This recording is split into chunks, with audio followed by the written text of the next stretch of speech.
এই রান্নাটা তোমরা রুটি, লুচি, পরোটা সবই সাথে খেতে পারবে এই রান্নাটা করে। তো আজকে আমি একটা রাজস্থানের ট্র্যাডিশনাল ডিশ, মানে ট্র্যাডিশনাল রান্না বলতে পারো, এটা আমি আজকে তোমার সাথে শেয়ার করব। তো রাজস্থানে খুব প্রচলিত এই রান্নাটা, তো আজকে এই রান্নাটাই তোমার সাথে শেয়ার করছি। তো আমি এখানে দেখতে পাচ্ছ গোল গোল করে চাকা চাকা করে আমি আলুগুলো কেটে নিয়েছি, আর এখানে লবণ আর হলুদ মাখিয়ে রেখে দিয়েছি। তো আজকে রান্নাটা বন্ধুরা খুবই দুর্দান্ত স্বাদেরও হয়, আর খুবই ভালো, মানে তোমাদের সহজ পদ্ধতিতে করে দেখাচ্ছি আমি, আর খুব ভালো লাগবে তোমাদের খেতে।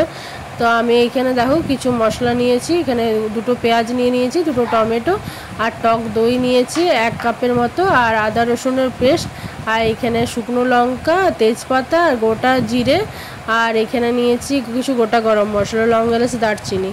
তো এইগুলোই আমি নিয়েছি মশলা। তো এইখানে দেখতে পাচ্ছ ফ্রাইং প্যান চাপিয়ে দিয়েছি। তো ফ্রাইং প্যানের মধ্যে আমি এখানে আলুগুলোকে ভেজে নেব।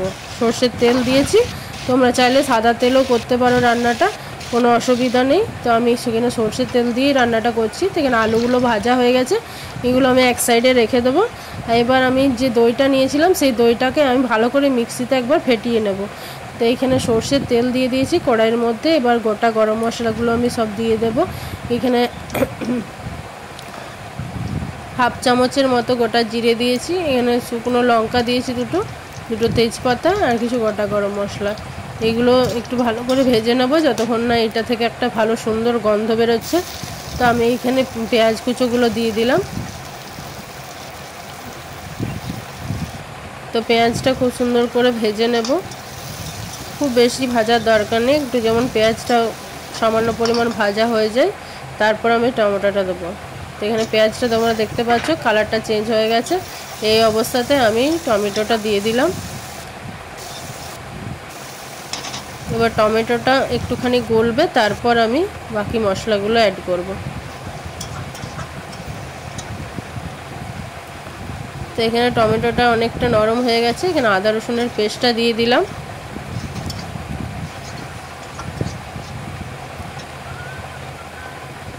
এবার আমি এক এক করে গুঁড়ো মশলাগুলো অ্যাড করছি। এখানে লবণ দিয়ে দিলাম পরিমাণ অনুযায়ী লবণ, আর এখানে হলুদ গুঁড়ো, আর ধনে গুঁড়ো, জিরে গুঁড়ো, আর কালারের জন্য দেব কাশ্মীরি লঙ্কার গুঁড়ো, আর কিছু মশলা লাগবে না।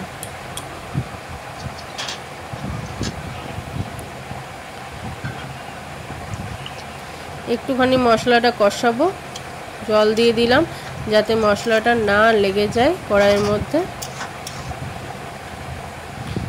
একটুখানি মশলাটা কষা হয়ে গেলে তারপর ফেটানো দইটা আমি দেব। এখানে খুব ভালোভাবে মশলাটা কষিয়ে নিয়েছি। তো এবার আমি ফেটানো দইটা দিয়ে দিলাম, আর এই সময় একদম মানে আঁচটা একদম লোতে রাখবে, তোমরা চাইলে বন্ধও করে দিতে পারো, নইলে এই যে টক দইটা দিলাম সেটা ফেটে যাবে। তো এইটা একটুখানি কষানো হবে টক দইটার সাথে মশলাটা, তারপর আমি বাকিটা দেখাচ্ছি।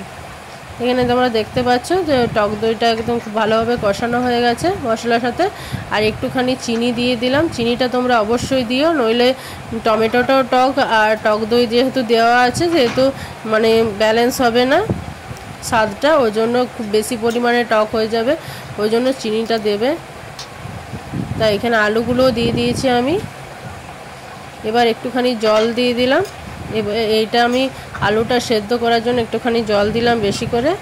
এবার আমি ঢাকা দিয়ে এটা সেদ্ধ হতে দেবো। তো তোমরা দেখতে পাচ্ছ এখানে আমার রান্নাটা মানে হয়ে গেছে। তো আমি এখানে কিছু কাসুরি মেথি দেব, কাসুরি মেথিটা অবশ্যই দিও, আর ধনেপাতা যদি থাকে তো ধনেপাতা দিও। তো এই মানে এই সবজিটার খাসিয়াতে কাসুরি মেথি দিলে খুব সুন্দর গন্ধ উঠবে, আর ধনেপাতা যদি ঘরে থাকে তো অবশ্যই দিও। তো আমার রান্না কমপ্লিট। তোমাদের আজকের রান্নাটা কেমন লেগেছে আমাকে অবশ্যই জানিও। আর এই রান্নাটার টেস্ট আরও বেশি বাড়াবার জন্য আমি এখানে দেখো কি করছি, 1 চামচের মতো ঘি দিয়ে দিলাম একটা ডাবুর মধ্যে। এবার আমি এখানে কিছু সর্ষে দিয়ে দেবো। তো আমার কাছে বন্ধুরা সাদা সর্ষে আছে, ওই জন্য সাদা সর্ষে দিচ্ছি, তোমাদের কাছে যদি কালো সর্ষে থাকে তো তোমরা সেটাও দিতে পারো। আর এখানে দিয়ে দেবো আর একটুখানি কাশ্মীরি লঙ্কার গুঁড়ো।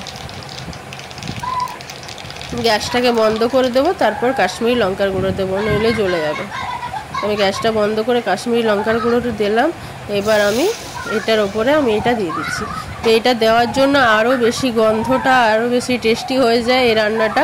তো তোমরা এভাবে এই রান্নাটা করে খেতে পারো। আমাকে অবশ্যই জানিও তোমাদের কেমন লেগেছে। যদি ভালো লেগে থাকে তাহলে অবশ্যই আমার চ্যানেলটাকে সাবস্ক্রাইব করে দিও, আর যারা ফেসবুক থেকে দেখছো তারা আমার চ্যানেলটাকে ফলো করে রেখো। আর যদি খুব ভালো লেগে থাকে তো এই রান্নাটা সবার কাছে পৌঁছাবার জন্য তোমরা একটা শেয়ার করে দিও। অসংখ্য ধন্যবাদ পুরো ভিডিও দেখার জন্য।